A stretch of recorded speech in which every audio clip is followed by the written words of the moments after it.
미국 뉴욕 증시에서 엔비디아의 주가는 올해 들어서만 2배 가까이 올랐습니다. 150달러 수준이던 주가는 어느새 300달러까지 올랐습니다. 안녕하세요. 저는 매일경제TV 뉴욕 특파원 김용갑입니다. 앞으로 어바웃 뉴욕을 통해 여러분들께 인사드릴 예정입니다. 어바웃 뉴욕은 뉴욕에서 벌어지는 다양한 경제 이슈들과 투자 정보를 다루는 코너입니다. 저는 지금 뉴욕 맨하튼에 위치한 월스트리트에 나와 있습니다. 제 뒤로는 세계 최대의 거래소죠. 뉴욕 증권거래소도 보입니다. 오늘은 뉴욕 증권거래소에 상장된 기업 중에 최근 가장 핫한 기업인 엔비디아에 대한 이야기를 준비했습니다. 미국 뉴욕 증시에서 엔비디아의 주가는 올해 들어서만 2배 가까이 올랐습니다. 이 챗 GPT 열풍에 힘입어서 주가가 크게 올랐는데요. 엔비디아에 대해서 얼마나 알고 투자하고 계신가요? 혹시 챗 GPT 수혜주라는 말에 묻지마 투자를 하고 있는 분들이라면 오늘 영상을 통해서 조금이라도 엔비디아에 대해서 알아보기를 추천드립니다. 일단 엔비디아는 그래픽 처리 장치 GPU로 유명한 기업입니다. 이 시가총액 기준으로 보면 이 분야에서 엔비디아는 세계 1위입니다. 엔비디아의 시가총액은 7천억 달러가 넘습니다. 그러니까 한국 돈으로 생각하면 1000조 원에 육박하는 겁니다. 이 TSMC의 시가총액이 한국 돈으로 약 600조 원, 삼성전자가 400조 원이 조금 안 되니까 엔비디아의 규모가 어느 정도인지 가늠할 수 있겠죠. 소위 말해서 현재 가장 세계 반도체 시장에서 잘 나가는 회사임에는 틀림없습니다. 그래서 엔비디아가 GPU로 유명하다고 하는데 GPU가 뭐냐면 이 GPU는 그래픽 프로세싱 유닛, 그래픽 처리 장치의 줄임말입니다. 이 GPU는 고용량 그래픽 정보를 동시에 처리하는 데 장점을 지닌 칩입니다.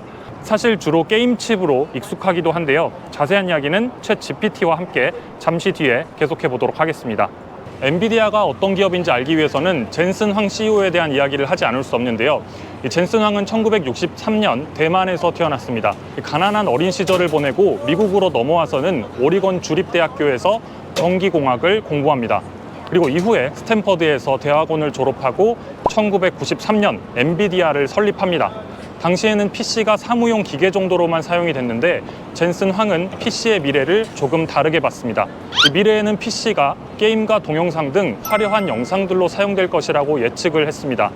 이렇게 새롭게 열릴 시장을 대응해서 만들어진 기업이 바로 그래픽 처리 장치 GPU 전문 기업 엔비디아입니다.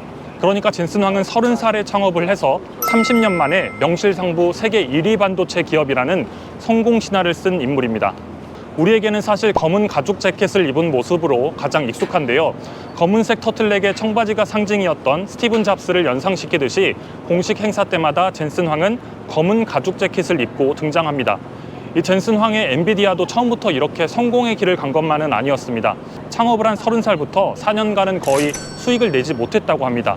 코드명 MV1이라고 하는 최초의 그래픽 카드 제품을 선보였지만 이 시장에서 쓴맛을 맛봐야 했습니다. 이 시행착오 끝에 4년 뒤인 1997년 크게 성공을 합니다. 이 성공의 비결은 강력한 3D 처리 능력에 있었는데 당시 막 시작되던 3D 게임 시장과 맞물려서 큰 성공을 거뒀습니다. 예를 들면 당시 한국에서도 큰 인기를 끌었던 스타크래프트 같은 게임들이 대표적인 3D 게임이라고 할 수 있습니다. 3D 게임 시장이 성장하고 그래픽 처리 장치에 대한 수요가 커지면서 엔비디아도 성공을 거두기 시작한 겁니다. 이처럼 엔비디아는 설립 초기부터 실패를 딛고 일어서는 경험을 해왔는데요. 이 젠슨 황도 직원들에게 실패를 솔직하게 인정하는 것이 성공으로 가는 길이라는 말을 하곤 했다고 합니다. 지금 제 옆으로는 월스트리트 지하철역도 보이는데요. 그럼 계속해서 엔비디아의 이야기 계속해 보도록 하겠습니다. 그렇게 성장한 엔비디아는 고속 성장을 하면서 1999년 나스닥에 상장했고 2000년대 들어서는 게임용 GPU 시장의 강자로 자리를 잡았습니다. 그리고 게임을 넘어서 모든 산업으로 눈을 돌리기 시작합니다. 이 GPU로 성장한 엔비디아가 엄청난 호재를 만난 부분이 바로 인공지능입니다. 특히 챗 GPT의 열풍에 최대 수혜주로 꼽히고 있습니다. 대규모 데이터를 동시에 병렬 처리하는 엔비디아의 GPU 없이는 챗 GPT 자체가 불가능하기 때문입니다. 일단 인공지능을 구현하는 핵심 기술이 바로 이 딥러닝이라고 하는 건데요. 딥러닝은 컴퓨터가 인간처럼 스스로 외부의 데이터를 조합하고 분석하는 기술입니다. 즉 컴퓨터가 스스로 학습을 하는 거죠. 그런데 딥러닝으로 컴퓨터가 스스로 공부를 하려면 내부에서 수많은 단순한 연산이 반복되어야 합니다. 이때 바로 CPU보다 엔비디아의 GPU가 유리합니다. CPU와 비교해서 생각해보자면 이 GPU는 CPU와 비슷하지만 CPU는 직렬식이기 때문에 빠른 순차 처리에 적합합니다. 반면 GPU는 병렬식 계산기입니다. 그러니까 쉽게 말해서 CPU는 공학 계산기 1대, GPU는 일반 계산기 100대로 비유할 수 있을 것 같은데요. 어려운 문제 한 문제를 풀 때는 CPU인 공학 계산기가 유리할 텐데요. 하지만 쉬운 문제 100개를 풀어야 할 때는 GPU인 일반 계산기 100개가 유리하다는 겁니다. 인공지능은 단순 연산이 필요한데 이때는 일반 계산기 100개가 더 유리합니다. 이렇게 계산기 여러 대를 묶어서 함께 쓸 수 있도록 하는 기술들을 엔비디아가 보유하고 있습니다. 참고로 엔비디아는 최신 칩 생산을 삼성의 경쟁사인 대만의 TSMC에 위탁하고 있습니다. 챗 GPT용 GPU로 유명했던 엔비디아의 A100와 H100 모두 TSMC의 몫입니다. 챗 GPT로 GPU의 수요가 늘어나면서 엔비디아가 최대 수혜자가 되겠지만 당연히 엔비디아로부터 윗삭 생산을 받은 TSMC도 수혜를 받을 수 있다는 의미입니다. 저는 엔비디아의 가장 큰 경쟁력이 포트폴리오의 확장성에 있다고 생각하는데요. 일단 엔비디아의 사업 포트폴리오를 보면 작년을 기준으로 게이밍 분야가 매출의 46%를 차지하고 있습니다. 그리고 데이터 센터가 39% 수준인데요. 올해부터는 데이터 센터의 매출 비중이 점차 늘어나면서 게이밍을 처음으로 추월할 것이라는 전망도 나옵니다. 또 그동안의 하드웨어 중심의 매출 구조에서 소프트웨어로 성장 동력을 확대하려는 움직임도 가속화하고 있습니다. 실제로 최근 엔비디아의 연례 개발자 행사에서 젠슨 황은 자사의 소프트웨어 서비스들을 공개했습니다. 반도체가 아니라 소프트웨어에 집중한 건데 AI 연구용 슈퍼컴퓨팅 클라우드 서비스 등을 소개했습니다.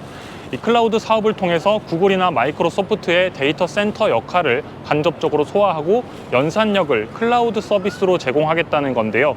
즉 이용자들에게 컴퓨터 성능이 조금 떨어져도 인공지능을 연구할 수 있는 기회를 제공해 보겠다는 겁니다. 이 같은 소프트웨어 시장의 확대는 엔비디아에게 새로운 기회들을 제공할 것으로 보입니다. 어도비와 함께 개발하는 이미지 사업 등이 대표적으로 새로운 기회가 될 수도 있습니다. 이 메타버스 플랫폼인 옴니버스도 성장 동력으로 삼고 있는데요. 이 같은 사업 포트폴리오의 다양성과 더불어 그 각각의 포트폴리오의 경쟁력을 봤을 때 앞으로도 엔비디아의 경쟁력이 지속할 가능성이 있지 않을까라는 생각을 해봅니다.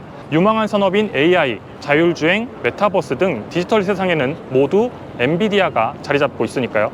다만 최근 주가가 급등해온 만큼 밸류에이션이 부담이 있을 수 있다는 점은 투자에 참고하셔야겠습니다.